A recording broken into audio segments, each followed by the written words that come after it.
কৃষকদের বিভিন্ন দাবি দাওয়া নিয়ে পথ অবরোধ চলল মেমারিতে।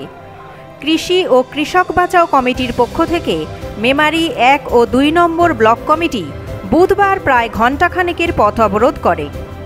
পূর্ব বর্ধমানের মেমারি থানার শঙ্করপুর বাজারে চাষিদের ক্ষতিপূরণের দাবিতে চলে ওই অবরোধ।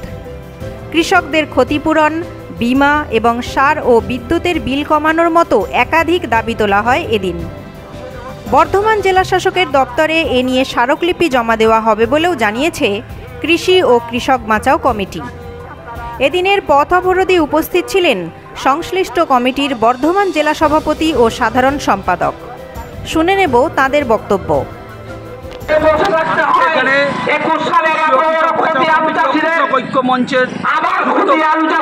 পক্ষ থেকে আলু চাষিরা বিগত কয়েক বছর ধরে ক্ষতিপূরণ পাচ্ছে না।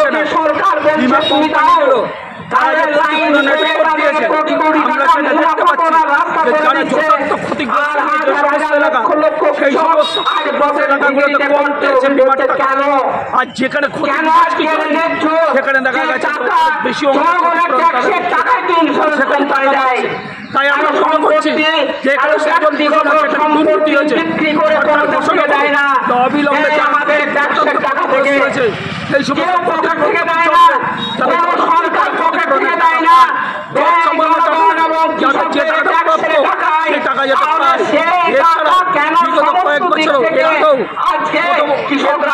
বিগত 3-4 বছর আগেও পরপর যে আলু চাষে ক্ষতি হয়েছে তারা সবাই পায়।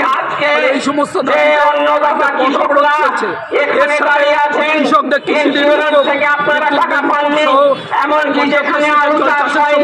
এই সমস্ত দাবিতে এখানে অবরোধ চলছে।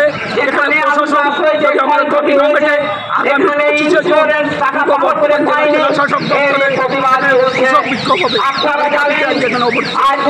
চাষি অবরোধ, এই যে আলু চাষে আমাদের ক্ষতি হয়েছে, আমরা কোনো রকম আমাদের ঠিক মতো পয়সা দেয়নি, সেই প্রতিবাদে আমাদের এখানে আজকে ডেপুটেশন দেওয়া হচ্ছে। প্রশাসন আসবে, ভিডিও আসবে, এটা এসে আমাদের একটা সলভ করে দেবে, আমাদের আশ্বাস দেবে, আমাদের এই আন্দোলন অবরোধ চলবে কতক্ষণ? এখন যতক্ষণ না প্রশাসন আসছে ততক্ষণ আমাদের অবরোধ চলবে। আচ্ছা, এখানে যে পরবর্তী এখানে আমাদের কন্টেন্ট যেতে হবে, তারপরে না হলে আমাদের দিল্লি যেতে হবে। এই যে আজকের অবরোধটা হচ্ছে 21 সাল থেকে সমস্ত আলু চাষিদের ক্ষয়ক্ষতি হয়, সরকার যে ইন্স্যুরেন্স টাকাটা দেবো বলেছিল সেটা আগে দেয়নি। ন্যায্য জনগণের ট্যাক্সের টাকাতেই ইন্স্যুরেন্স, এবং সেই ইন্স্যুরেন্স ন্যায্য টাকা না পাওয়া, ফসলের ন্যায্য দাম না পাওয়া, আলুর দাম না পাওয়া, এবং সার বীজ কিছু কালোবাজারি এই যে করছে তার প্রতিবাদে আজকে কৃষকরা সমবেত হয়ে, এবং এই কৃষকরাই অন্নদাতা, এই কৃষকরাই ভারতবর্ষের থেকে আজকে অধিকাংশ কৃষক আজকে অন্ন যোগান দেয় চাষিদের মুখে। সেই কৃষকরা আজকে সমস্ত দিক থেকে বঞ্চিত হয়। এই কৃষকরা যে মাঠে আজকে ব্যবহার করছে বিদ্যুৎ, 24% ইন্টারেস্ট বেশি, এইটা ছেড়ে দিলে সরকার অনেক কিছু দিতে পারে। সরকারদের স্মার্ট মিটার লাগাচ্ছে, যেই স্মার্ট মিটারে সর্বশান্ত পথে বিক্রি করে দেবে, সাধারণ গৃহস্থ বাণিজ্য বাণিজ্য সব শেষ হয়ে যাবে। মানে এই যে জীবন যন্ত্রণা কৃষকদের, এই প্রতিবাদের ধারাবাহিক গণ আন্দোলন গড়ে তোলার প্রয়োজনে আজকে সংকল্প করে চাষিদের বিক্ষোভ।